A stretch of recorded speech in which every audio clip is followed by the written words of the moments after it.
आज तक वो कौन सा मुकदमा जीत के मुझे गिनवाओ आप। मैं उन्हें आरएसएस का मेंबर बनाता हूँ, बताता हूँ कि अभी मोदी जी ने तो कहा है सबसे बड़ा संगठन है, मैं उन्हें देश के सबसे बड़े संगठन का मेंबर बता रहा हूँ, तो मैं उनकी तारीफ करना चाह रहा हूँ ना। जमीयत उलमा हिंद, जमात इस्लामी और ये सब जितने भी संगठन है हमारे, ये सब उनके सिस्टर कंसर्न्स बन के उनके मेंबर बन चुके हैं। जिस तरीके से आप उलमाओं को घेर रहे हैं, इन्हें आरएसएस का मेंबर बता रहे हैं, तो आपके तो वालिद साहब खुद आरएसएस बीजेपी में रहे हैं। बस ये हो गई ना बात जी।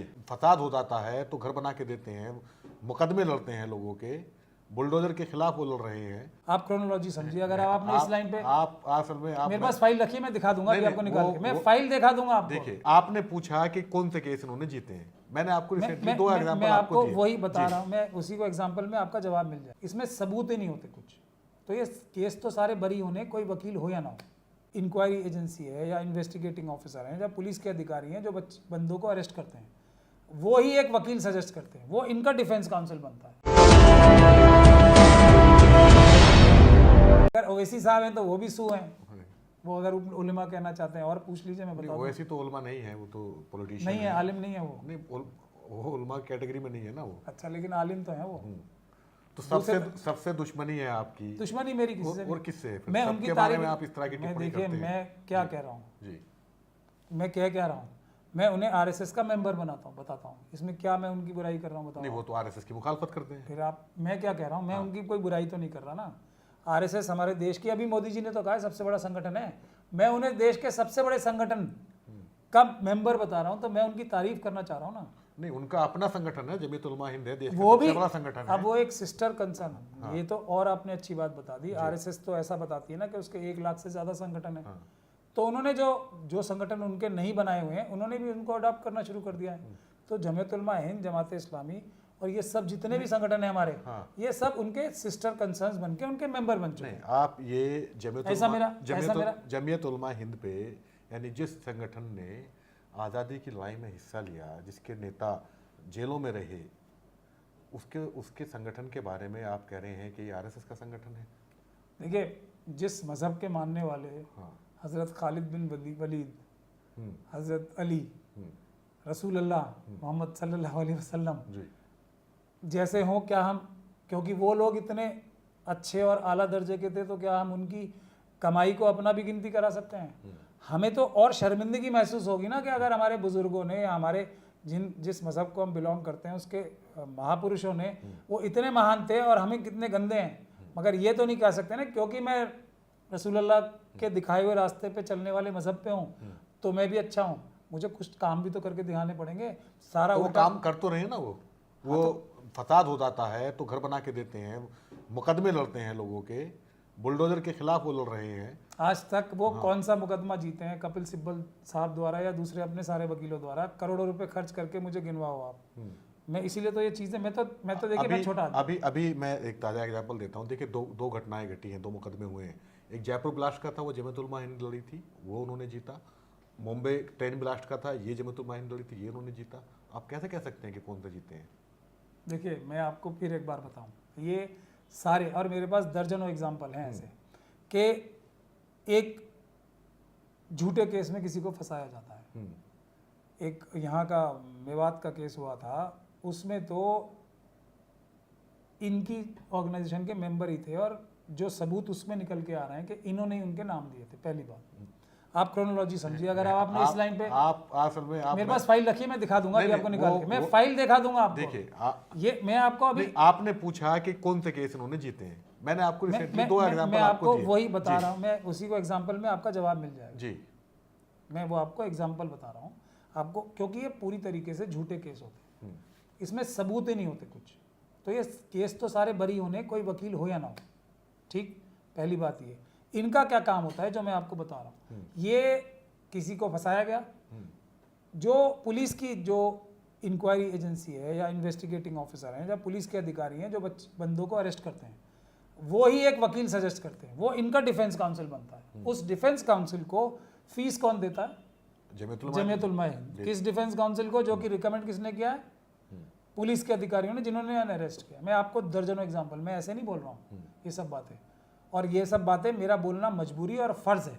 अगर आवाम को ये नहीं पता लगेगी बातें तो वो इसी गुमराही के रास्ते पे चले जाएंगे और हमारा देश भी बर्बाद होगा और मुस्लिम समाज का तो जो हो रहा है वो नज़र आ ही रहा है आपको कि दाढ़ी देख के पिटाई हो रही है, नाम सुन के पिटाई हो रही है। ऐसा मैंने कुछ सालों पहले तक देखा नहीं था। जिस दाढ़ी और टोपी की इज्जत और वकार था और जिनसे लोग लेके इज्जत करते थे और रिस्पेक्ट से बात करते थे, आज उसको सड़क पे दाढ़ी देख के पिटाई हो रही है। वो सिर्फ और सिर्फ इन लोगों की वजह से हो रही है। तो मैं आपको वही बता रहा हूँ, ये बरी होना तो कोई बात ही नहीं है ना। बरी बावजूद इनके रिप्रेजेंटेशन करने के हो गए, ये बड़ी बात है। अब मैं बाबरी मस्जिद का केस दिखा रहा हूँ, ट्रिपल तलाक का केस बता रहा हूँ। ये वफ का केस तो इन्होंने ऑलमोस्ट ऐलान कर दिया था ना, जीत गए। अगर मैं प्रेस कॉन्फ्रेंस करके ना बताऊं तो ये हारे हैं। ये तो ऐलान करते हैं ना। हो सकता है जल्दबाजी में हो गया हो। नहीं, बाबरी मस्जिद तो जल्दबाजी में नहीं बताया था ना अरशद बदनी साहब ने कि हम जीत गए केस। हाँ, तो उन्हें बाबरी मस्जिद है नहीं, एक्सेप्ट किया है उन्होंने उस चीज को, लेकिन वो ये भी तो कह रहे हैं ना साथ साथ के हम मानेंगे कि मस्जिद ही थी ये।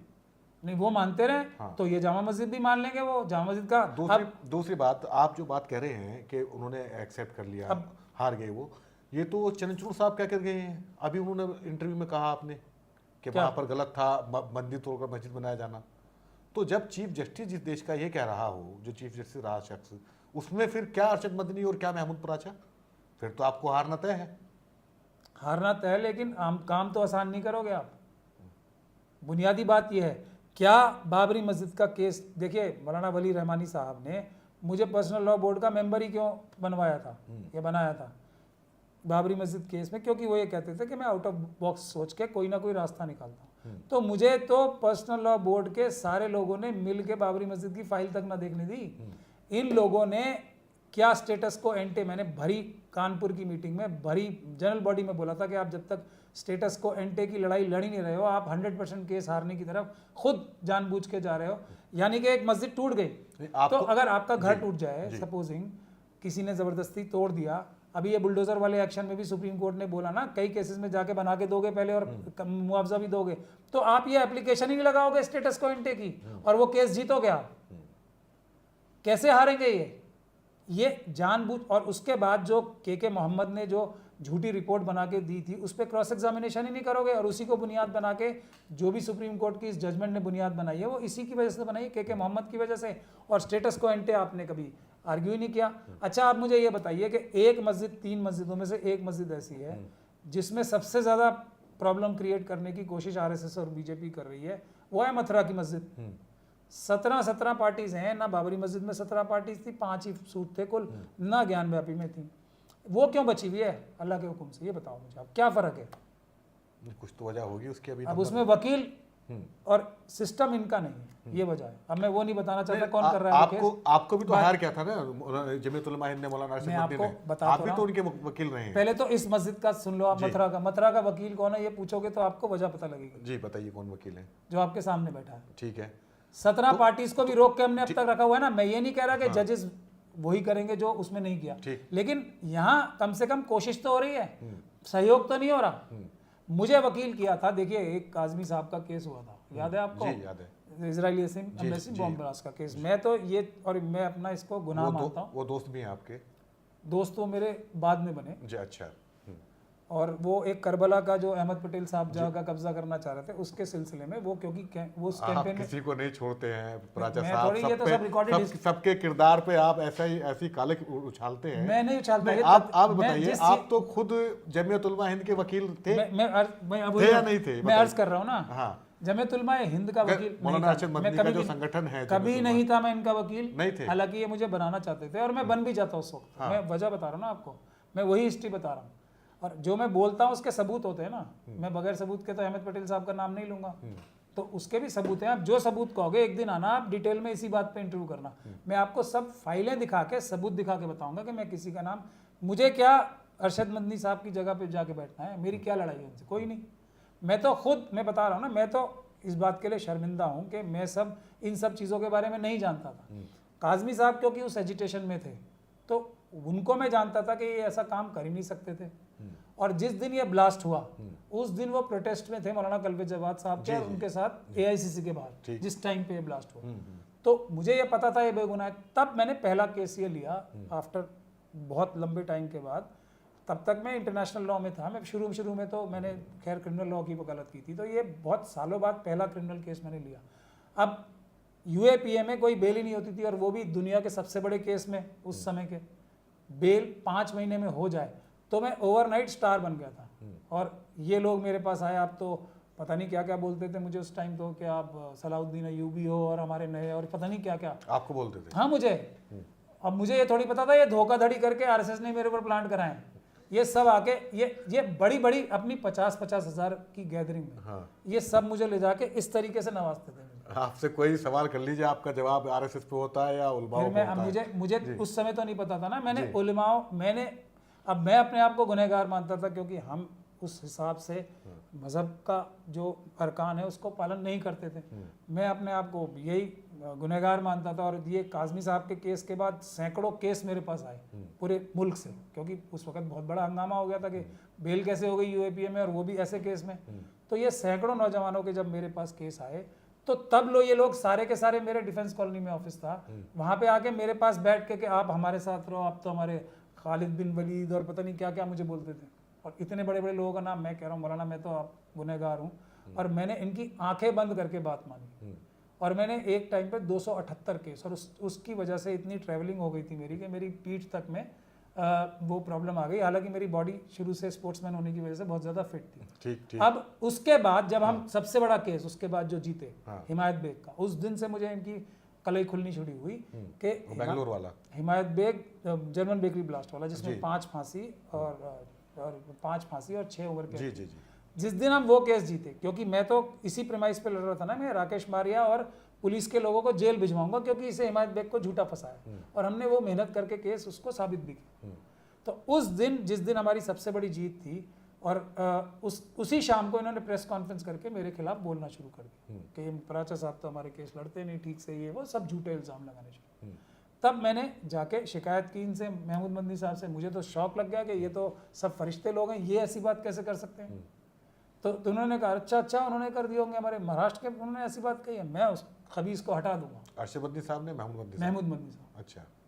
अरशद मदनी साहब की भी कहानी है, वो भी सुना दूंगा मैं आपको, कर सुनिए। तो उसके बाद मैंने कहा ये क्या कर रहे हैं, क्योंकि अब तो हमारा वक्त आ गया ना कि इन केसेस को अगर रोकना है तो पुलिस के अधिकारियों को जो झूठा बेगुनाहों को फंसाते हैं और असली जो टेररिस्ट हैं उनको बचाते हैं, तो उसको बेनकाब करने का, राकेश मारिया को एक्सपोज करने का, इतने बड़े आदमी को जो इंडियन मुजाहिदीन की झूठी कहानी गढ़ने वाला है, हमारे पास वो मौका आ गया। और ये आपके महाराष्ट्र के प्रेसिडेंट ने ये क्या बदतमीजी की है।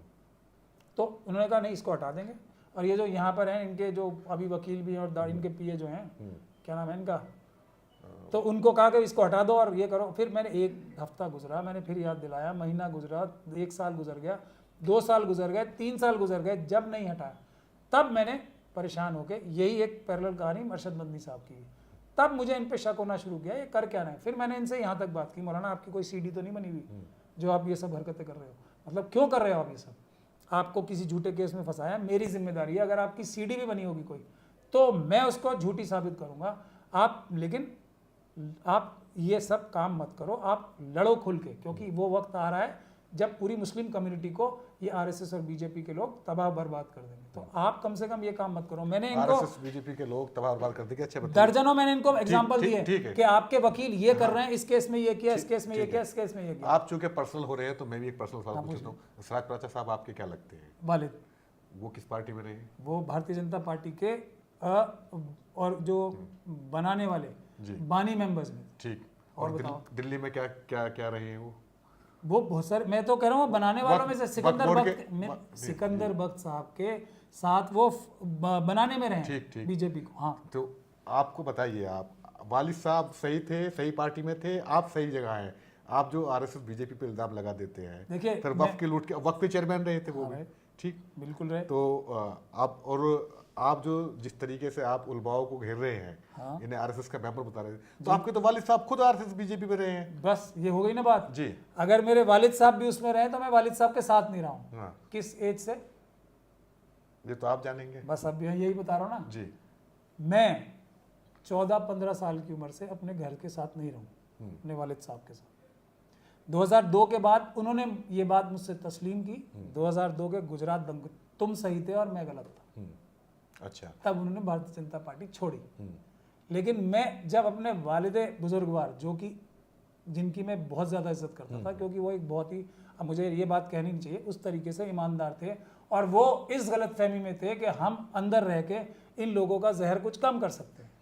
वो गलतफहमी उनकी 2002 में दूर हो गई और उन्होंने मुझसे कहा कि तुम सही थे और मैं गलत था। जहर दूर नहीं कर पाए वो, कर ही लिया ना जहर दूर, 2002 में हो गया था जहर दूर। उनकी आंखों पे जो जहर दूर करने का पर्दा था वो दूर हो गया था। तो जो अपने वालिद के साथ नहीं रहेगा तो वो किसी और के साथ रह सकता है। मैंने इनको बचपन से देखा है, मैं दिल्ली यूनिवर्सिटी में पॉलिटिक्स करके आया हूँ। मैं कैंपस लॉ सेंटर में कोई मुस्लिम प्रेसिडेंट नहीं बना था, पहली बार बना था और 75% वोट मिले थे मुझे। मैं इनको तब से जानता हूँ कि ये मर जाएंगे, इनको सच बोलने की क्षमता, आरएसएस और बीजेपी का कोई भी इंसान सच बोल ही नहीं सकता।